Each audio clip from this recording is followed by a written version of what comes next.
Wyatt Knight as Tommy Turner. In the chaotic world of Porky's, there had to be a leader, and that burden fell on the shoulders of Tommy Turner, played by Wyatt Knight. Tommy was the glue that held the gang together, the handsome, charismatic strategist with a mischievous glint in his eye. At just 25 years old, Wyatt Knight embodied the quintessential cool kid of the 1950s. He was the brave soul who led the charge against the film's villain, balancing the group's wild antics with a sense of justice and loyalty. His performance was not just about teen angst, it was the anchor of the film's narrative, helping to drive the movie to its staggering $100 million success. When Wyatt reprised the role in 2 sequels, it seemed as though Hollywood was his for the taking. However, the industry can be a cruel mistress. Following the immense highs of the trilogy, Wyatt found himself trapped in the very image that made him famous. The scripts that followed offered only minor roles in television shows like Family Ties and Murder, She Wrote, but the leading man status he seemed destined for began to slip away. He was a man caught in the shadow of his own youth, struggling to break free from the perception of being the perpetual teenager. Yet behind the scenes, Wyatt was far more than a stalled career. He was a devoted husband to Harriet Bernholtz, a woman who stood by him as the spotlight dimmed. Together they raised 2 children, building a domestic life that offered a sanctuary away from the rejection of auditions. Wyatt was a man of deep privacy, often masking his pain with the same charming smile he gave Tommy Turner. In his later years, life handed him a challenge far greater than a stalled career, a diagnosis of non-Hodgkin's lymphoma. The treatment was grueling, a physical and emotional siege that he endured largely in silence. He fought to maintain his dignity and his spirit, relying on the love of his family. For those looking in, he was still the vibrant leader of the pack, a man pressing forward despite the odds. However, the journey filled with such promise came to a heartbreaking and abrupt halt. On October 26, 2011, Wyatt Knight passed away at the age of 56. In a final tragic act to escape the unbearable pain of his illness, he took his own life. His death sent shockwaves through the community of fans who remembered him as the invincible Tommy Turner. Wyatt's legacy remains complex, a mixture of cinematic immortality and the silent human suffering that often goes unseen. He left behind a family who adored him and a screen presence that will remain forever young. Kim Cattrall as Lynn Lassie Honeywell. If there is one scene from Porky's that is etched into the collective memory of pop culture, it is the moment in the boys' locker room involving the beautiful gymnast Lynn Lassie Honeywell, played by the stunning Kim Cattrall. Lassie was more than just the object of desire, she was a comedic force, her howl of surprise becoming one of the decade's most iconic soundbites, born in Liverpool and raised between England and Canada. Kim was 25 when she took the role.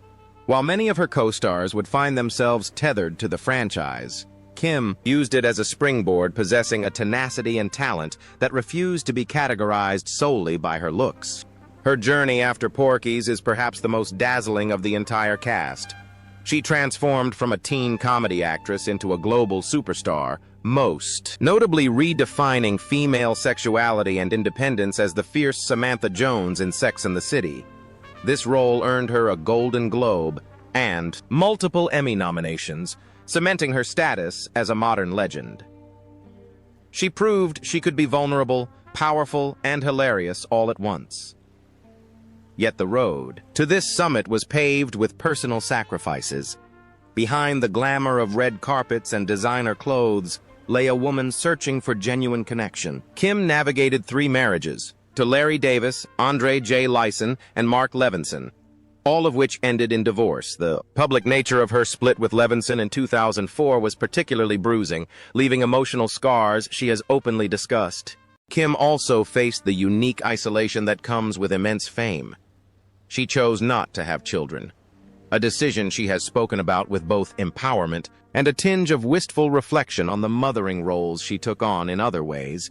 The widely publicized feuds on the set of Sex and the City further isolated her, painting a picture of a woman who had to fight fiercely to protect her space and her worth in a cutthroat industry.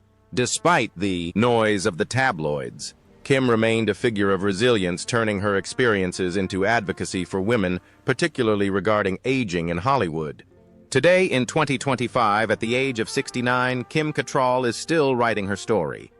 She has stepped away from the franchises that no longer serve her spirit and continues to work on her own terms, radiating a sophisticated beauty and wisdom. While her character Lassie was defined by a moment of embarrassment, the real Kim Cattrall is defined by dignity and endurance. She remains a living testament to the idea that a woman can reinvent herself 1,000 times over, even if the path is walked largely alone. Dan Monaghan as Edward Pee Wee Morris. Every teen comedy needs a heart, and in Porky's that heart beat nervously in the chest of Edward Pee Wee Morris, portrayed by Dan Monaghan. Pee Wee was the embodiment of teenage desperation, diminutive, loud, and hopelessly obsessed with losing his virginity. Dan, 26 at the time, threw himself into the role with a fearlessness that made Pee Wee unforgettable. Whether he was being mocked for his stature or engaging in the film's most humiliating pranks, Dan made the audience root for the underdog.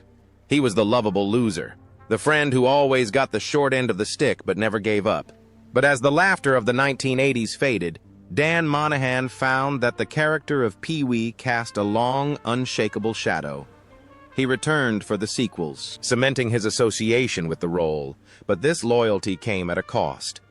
Hollywood struggled to see him as anything other than the frantic teenager. He secured sporadic work in shows like The Love Boat and MacGyver, and films like From the Hip. But the momentum slowed. The phone rang less often. Industry that had capitalized on his comedic timing began to move on to the next generation of losers, leaving Dan to navigate the harsh reality of a typecast actor. Dan's journey became one of quiet adaptation.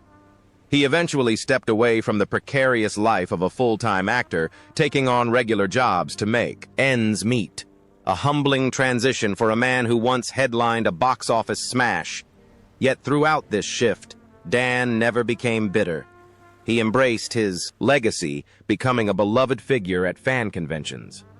He understood that for millions of people, he was a symbol of their own awkward youths. His life became a balance between the ordinary and the extraordinary.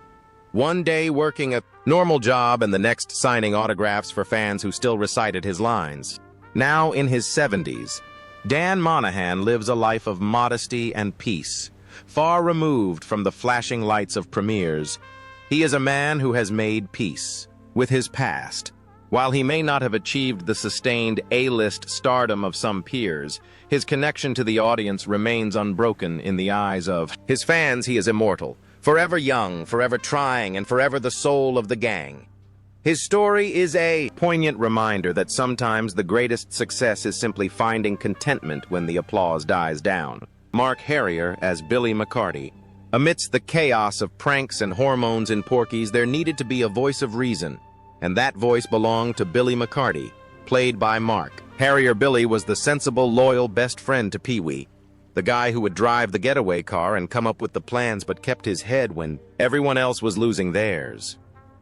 Born in Santa Barbara, Mark was 26 when he took on the role. His performance was grounded and natural, providing a necessary counterweight to the film's absurdity. He had the look of a classic American leading man, and his understated acting suggested a long career ahead. Like his castmates, Mark returned for the sequels, faithful to the franchise that launched him. But as the 1980s turned into the 90s, Mark found the transition from teen comedies to serious adult roles difficult. He appeared in Real Men and Tank, but the breakout role that would redefine him never materialized. The industry seemed to have a short memory. Rather than waiting by the phone, Mark took agency over his career in a different way. He turned his attention to the stage and the production side of the industry, finding that his love for storytelling wasn't limited to being in front of the camera. Mark's life became a testament to the working actor, the artist who persists not for fame, but for the love of the craft. He faced the silence of rejection with dignity, often speaking candidly at conventions about the feeling of being left behind by the blockbuster machine. Yet there is no bitterness in his narrative, only a shift in perspective. He found joy in smaller productions, in theater and in the camaraderie of the acting community that exists away from the red carpets. Today, at 71, Mark Harrier enjoys a life that is creatively fulfilling and refreshingly normal. He is still active in the theater world, a space that respects experience and nuance over box office draw. His journey reflects the character of Billy. Perfectly steady, reliable, and intelligent, he may not have conquered Hollywood in the way he once dreamed, but he built a life of integrity, proving that there is immense dignity in simply doing the work you love. Nancy Parsons as Beulah Ballbricker.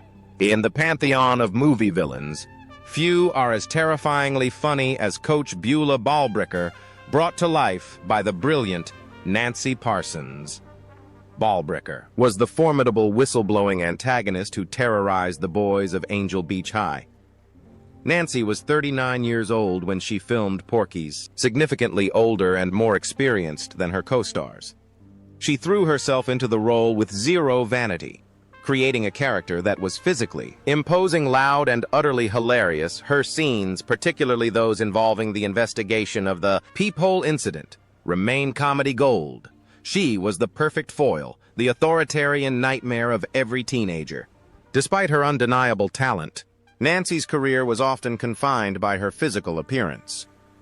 Hollywood, in its superficiality, struggled to see past the Ballbricker persona. She worked steadily, appearing in Steel Magnolias and Ladybugs, but she was perpetually cast as the stern matron or the comedic heavy.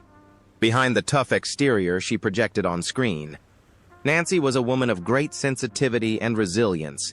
She battled significant health issues for much of her later life, specifically struggling with diabetes. This chronic condition slowly chipped away at her vitality, making the physical demands of acting increasingly difficult. Her personal life was quiet and centered on her family. She was a devoted mother who raised a daughter, a child who would later speak of Nancy not as a screen monster, but as a loving, soft-hearted woman who worked tirelessly to provide. Nancy faced the dual challenges of a typecast career and a failing body with a brave face, never losing her passion for performance even as opportunities dwindled. She lived a life that balanced the noise of her comedy with the quiet struggles of her health. However, the laughter she gave the world could not save her from her physical battles. On January 5, 2001, Nancy Parsons passed away at the age of 58 due to heart failure and complications from diabetes. Her early departure left a void in the world of character actors Nancy left behind. Legacy of fearlessness. She was an actress who wasn't afraid to be unglamorous to get a laugh. To the world, she was the fearsome Ballbricker. But to those who knew her, she was a gentle soul who left us far too soon. Cyril O'Reilly as Tim Cavanaugh. While Porky's is remembered for its raunchiness, the character of Tim Cavanaugh provided a glimpse of something darker and more complex, played by Cyril O'Reilly. Tim was the brooding member of the gang, a young man weighed down by a wealthy but abusive racist father, born in Los Angeles in 1958. Cyril brought a smoldering intensity to the role he wasn't just playing for. Laughs, he represented the rebellion against the rigid, prejudiced structures of the 1950s. His performance hinted at a depth and vulnerability that set him apart from the other screwballs in the cast. Cyril's career following the film was steady but challenging. With his sharp features and intense gaze, he was often pigeonholed into playing villains, soldiers, or delinquents in shows like Matlock Hunter and even a role in Airplane. He was a talented character actor who worked consistently, yet the leading man status that his charisma suggested remained elusive. As the years went on, Cyril faced the brutal economic realities of the acting profession. The gaps between roles grew longer, and the financial instability that plagues so many artists began to take its toll. He has spoken in later years about the mental and emotional strain of the industry, the constant rejection, and the difficulty of maintaining a stable life when your income is unpredictable. Despite these hardships, Cyril remained a beloved figure to the fans. At reunions, he is known for his humility, and his gratitude often surprised by how much his character resonated with audiences who felt like outsiders. He carries the air of a man who has weathered storms, battered but unbroken. In 2025, at the age of 67, Cyril O'Reilly leads a quiet life, occasionally engaging in independent projects. He may not have amassed a fortune, but he succeeded in creating a character with a soul. His journey is a testament to the endurance required to survive in Hollywood, standing as a reminder that behind every tough guy role is a human being navigating their own vulnerabilities. Boyd Gaines as Coach Roy Brackett. In a school overrun by hormonal teenagers and tyrannical gym teachers, Coach Roy Brackett was the oasis of sanity. Boyd Gaines, born in Atlanta, Georgia, brought a handsome, calm, and charming presence to the role of the sexually frustrated coach. At 28, Boyd played Brackett with a knowing smirk, acting as the bridge between the students and the chaotic adult world. His chemistry with Nancy Parsons Balbricker provided some of the film's funniest dynamic tension. While the role was comedic, Boyd's acting was precise and disciplined, hinting at a training that went far beyond teen sex comedies.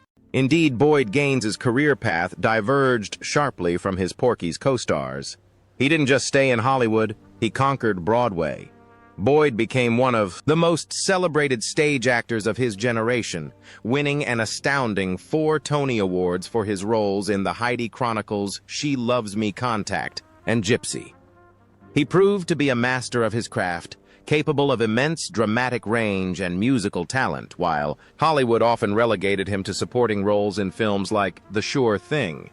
The theater world recognized him as a king. His personal life has been equally successful and grounded.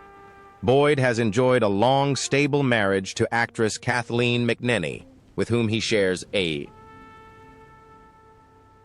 daughter. Unlike the turbulent lives of some of his peers, Boyd managed to balance the demands of a high-level artistic career with a nurturing home life. He is often described as an intellectual and a gentleman deeply committed to the art of acting rather than the pursuit of celebrity. Now 71 years old, Boyd Gaines stands as the artistic titan of the Porky's alumni. He continues to work and is revered in the acting community. His life is a clear example of how a role in a lowbrow comedy can be just one step in a journey toward profound artistic excellence. Coach Brackett may have been his introduction to the masses, but his legacy is written in the lights of Broadway. Roger Wilson as Mickey Jarvis. Roger Wilson, born in New Orleans, brought a distinct flavor to the Porky's ensemble as Mickey Jarvis. At 24, he played the group's practical joker with a short fuse, the guy who was always ready to throw a punch to defend his friends. Mickey wasn't just comic relief, he was the brawler with a heart of gold. The one who took the feud with Porky Wallace personally, Roger's performance was energetic and raw, capturing the restless energy of youth. With his rugged good looks and intensity, many predicted that Roger would transition easily into action roles or dramatic leads as he matured. However, Roger's career trajectory became a winding road of near misses and reinventions. He returned for the sequel, but subsequent roles in films like Thunder Alley did not ignite the stardom critics had anticipated. Hollywood is a place of brutal competition, and Roger found himself vying for space in an overcrowded market. Refusing to be defeated, he pivoted towards his other talents, exploring screenwriting and music. He was a man of artistic depth, constantly seeking an outlet for his creativity, even when the acting roles dried up. His personal life was as dramatic and intense as the characters he portrayed. Roger was once half of a power couple during his engagement to supermodel Christy Turlington, a relationship that placed him in the tabloids' glare.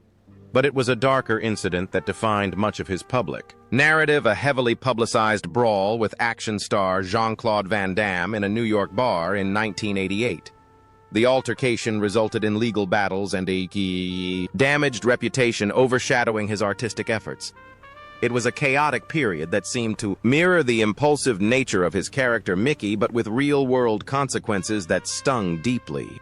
In 2025, approaching the age of 69, Roger Wilson leads a much quieter existence. The wild days of bar fights and high-profile romances have settled into a life of reflection. He continues to write and create, though largely out of the public eye. Roger's journey serves as a gritty, realistic chapter in the Porky's saga, a story of talent volatility and the hard lessons learned when life refuses to follow the script. He remains a survivor, bearing the scars of his journey with a quiet resilience. Eric Christmas as Mr. Carter. Finally, we turn to the figure of authority who had absolutely no control. The bumbling principal Mr. Carter, Eric Christmas. A British-born veteran of the stage and screen, was 65 when he donned the suit of the bewildered administrator. With a career dating back decades, Eric brought a delightful, classic comedic timing to the film. His Mr. Carter was perpetually confused, a man simply trying to get through the day without a scandal, yet constantly bombarded by the insanity of his students and staff. His bewildered facial expressions were a masterclass in physical comedy. Eric was a true journeyman actor with over 100 credits to his name, ranging from The Philadelphia Experiment to playing Uncle Charlie in Home Alone. He was the kind of actor whose face everyone recognized, even if they didn't know his name. He brought a touch of class and professionalism to every set he walked onto. No matter how silly the material, off-screen Eric was a man of great stability. He was married to his wife, Dame Donald Carmichael, for over 40 years, a lifetime in show business terms. They built a life defined by mutual respect and a love for the arts. Eric worked well into his twilight years, his passion for performing never dimming. He was a link to a bygone era of acting, bringing a sense of history to his modern roles. However, time eventually claimed this gentle spirit. Eric Christmas passed away peacefully on July 22, 2000, at the age of 84. He lived a full, rich life, leaving behind a gallery of memorable characters. While he played the clueless principal on screen in life, he was a man who knew exactly who he was. A dedicated artist who spent a lifetime bringing smiles to strangers' faces. Chuck Mitchell as Porky Wallace. The titular antagonist of the film Porky Wallace was a character of pure sleaze and malice, a role that required an actor of imposing presence. Chuck Mitchell, a Connecticut native born in 1927, was the perfect man for the job. At 54, with his massive frame and gravelly voice, he turned Porky into a villain you loved to hate. He was the owner of the Swampside Strip Club, a symbol of the corrupt, dangerous adult world that the teenagers were trying to infiltrate. Mitchell's performance was menacing, yet charismatic, grounding the film's silliness with a genuine sense of threat. Chuck was a veteran entertainer long before Porky's known for his tough guy persona, which he carried into films like Better Off Dead and Fright Night. He had a unique niche in Hollywood: the heavy, the bartender, the intimidating stranger. Yet beneath the grimy exterior of his characters, Chuck was a performer at heart, known for his deep, booming voice and a surprising warmth off camera.